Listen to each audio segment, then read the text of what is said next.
শুভ সন্ধ্যা বন্ধুরা। আজ হলো 28 সেপ্টেম্বর রবিবার। আজকের সন্ধ্যার অসম তথা সমগ্র বরাক উপত্যকার বিশেষ বিশেষ খবরগুলি হলো: রাজ্যে বাল্যবিবাহে ঐতিহাসিক পতন, 3 বছরে মেয়েদের মধ্যে 84% ও ছেলেদের মধ্যে 91% হ্রাস।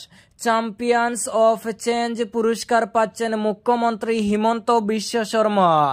নিউ ইয়র্কে জাতিসংঘের সাধারণ পরিষদের এক পার্শ্বে ইভেন্টে প্রকাশিত জাস্ট রাইটস ফর চিলড্রেনের সাম্প্রতিক এক প্রতিবেদনে উঠে এসেছে ভারতের বাল্যবিবাহ প্রতিরোধে অভূতপূর্ব অগ্রগতি।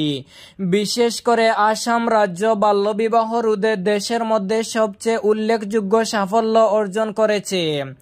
Tipping point 20 evidence towards a child marriage free India শীর্ষক প্রতিবেদন অনুসারে গত 3 বছরে আসামে মেয়েদের মধ্যে বাল্যবিবাহ 84% এবং ছেলেদের মধ্যে 91% হ্রাস পেয়েছে।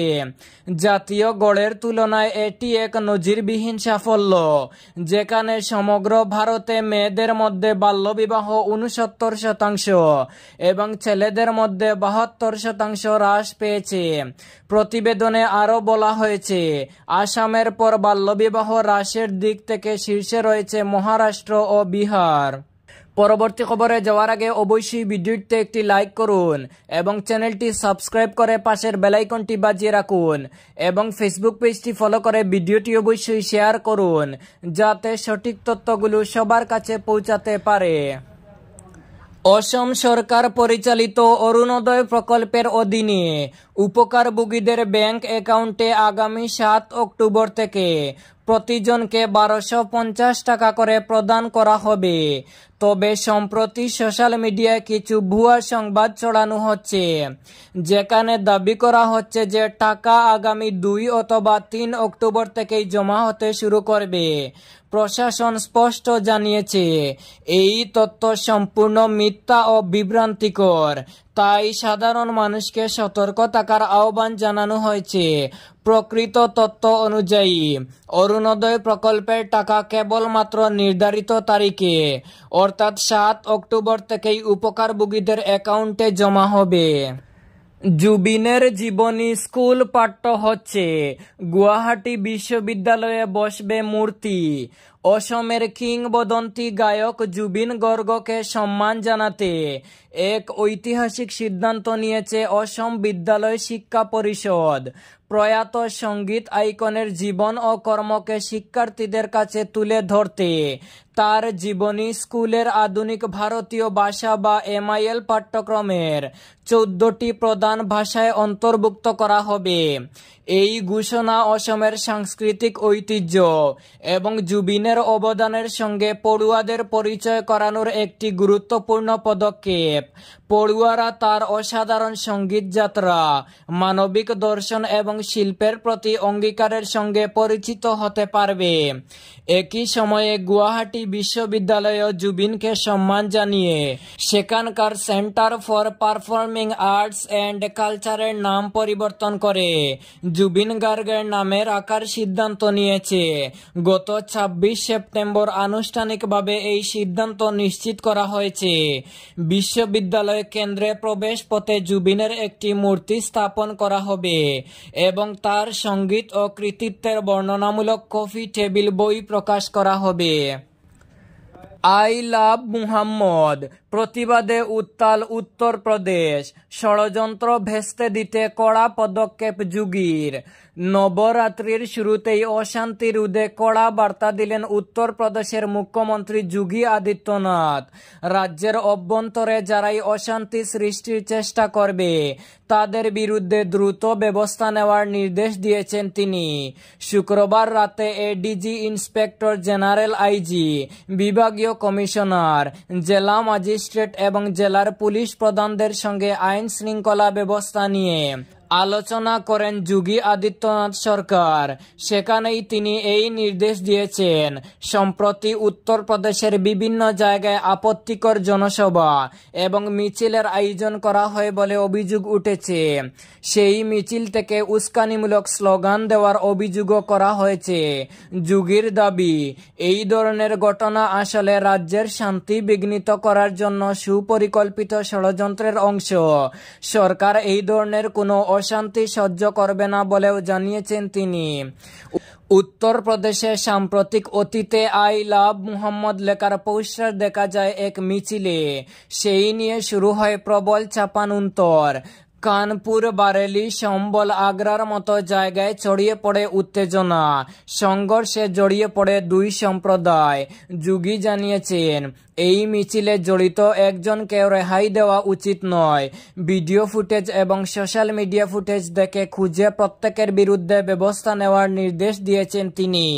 প্রত্যেকের বিরুদ্ধে এফআইআর করে এই মিছিল কারা সংগঠিত করেছে এবং এর পিছনে মূল চক্রীদের খুঁজে বের করার নির্দেশ দিয়েছেন তিনি। যোগী জানিয়েছেন, দুষ্কৃতীদের বিরুদ্ধে উত্তরপ্রদেশ সরকার জিরো টলারেন্স নীতি মেনে চলবে। পাশাপাশি গরবা এবং ভান্ডিয়া অনুষ্ঠানে ছদ্মবেশে দুষ্কৃতীদের প্রবেশ প্রসঙ্গে সতর্ক থাকার পরামর্শ দিয়েছেন মুখ্যমন্ত্রী যোগী আদিত্যনাথ। দুর্গোৎসবের প্রাক্কালে হাইলাকান্দি জেলা যুব কংগ্রেস সভাপতি শহীদুল ইসলাম বড়বইয়ার বিশেষ বার্তা। এই দুর্গোৎসবে গানে গানে জুবিনকে স্মরণ করার অনুরোধ। শারদীয় দুর্গোৎসবের আনন্দময় প্রাক্কালে বরাক উপত্যকার মানুষজনকে জানানো শুভেচ্ছা বার্তায় হাইলাকান্দি জেলা যুব কংগ্রেসের সভাপতি শহীদুল ইসলাম বড়বইয়া তুলে ধরেন সম্প্রীতি ও সংস্কৃতির এক অনন্য বার্তা। তিনি বলেন, দুর্গাপূজা শুধু ধর্মীয় উৎসব নয়, এটি আমাদের আবেগ, ঐতিহ্য ও একতার প্রতীক। এই পবিত্র উৎসবে সকলে যেন মিলেমিশে আনন্দ ভাগ করে নেয়, এটাই হোক আমাদের মূল বার্তা। তিনি জানান, দুর্গাপূজা আমাদের ধর্মীয় ভাবাবেগ, ঐক্য ও সাংস্কৃতিক মেলবন্ধনের এক মহান উপলক্ষ।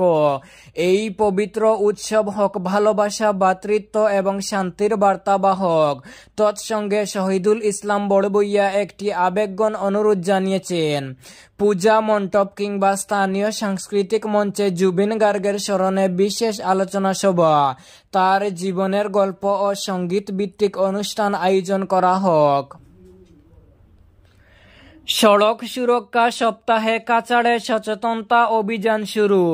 রাজ্য সরকারের নির্দেশে জেলা সড়ক সুরক্ষা কমিটি কাছাড়ের উদ্যোগে ও জেলা পরিবহন বিভাগের ব্যবস্থাপনায় শনিবার থেকে সারা রাজ্যের সঙ্গে একযোগে শুরু হলো সড়ক সুরক্ষা সপ্তাহ।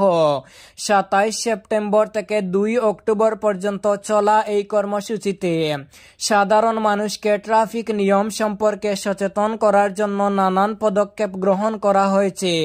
প্রথম দিনেই শিলচর ও উদারবন্দের বিভিন্ন পূজা মণ্ডপে উপস্থিত হয়ে সড়ক সুরক্ষার পঞ্চসূত্র ব্যানার প্রদান করা হয়। এ সময় উপস্থিত ছিলেন জেলা পরিবহন আধিকারিক রমেশ সেম, ইনফোর্সমেন্ট ইন্সপেক্টর সীমান্ত দাস, সহকারী ইনফোর্সমেন্ট ইন্সপেক্টর পার্থ এস.এইচ. তেরাং, পল্লব জ্যোতি নাথ প্রমুখ।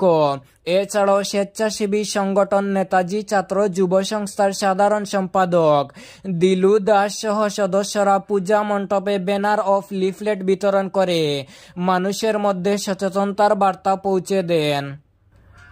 জুবিনের মৃত্যুর বিচার এনে দিতে না পারলে আগামী ভোটে সরকার পাল্টে দিন, বললেন মুখ্যমন্ত্রী হিমন্ত বিশ্ব শর্মা। অসমের মুখ্যমন্ত্রী হিমন্ত বিশ্ব শর্মা শনিবার অসমবাসীর উদ্দেশ্যে তিনি জানিয়ে দিলেন, জুবিনের মৃত্যুর বিচার এনে দিতে না পারলে আগামী বিধানসভা ভোটে যেন বিজেপি সরকার পাল্টে দেন জনতা।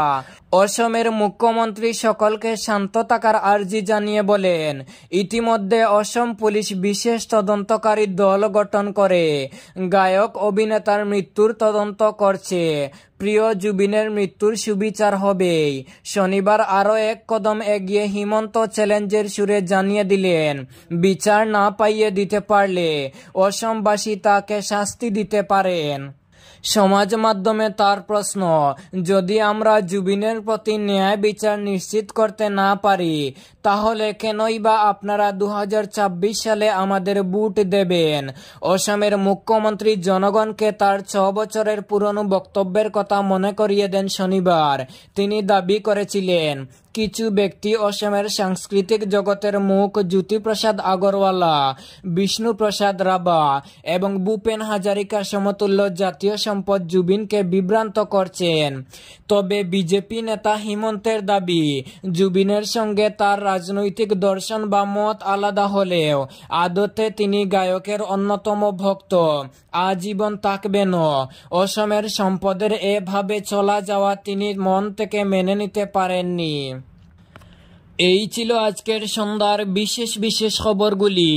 ভিডিওটি অবশ্যই লাইক এবং শেয়ার করে দেবেন এবং চ্যানেলটি সাবস্ক্রাইব করে পাশের বেল আইকনটি বাজিয়ে রাখবেন যাতে সঠিক তথ্যগুলো সবার কাছে পৌঁছাতে পারে।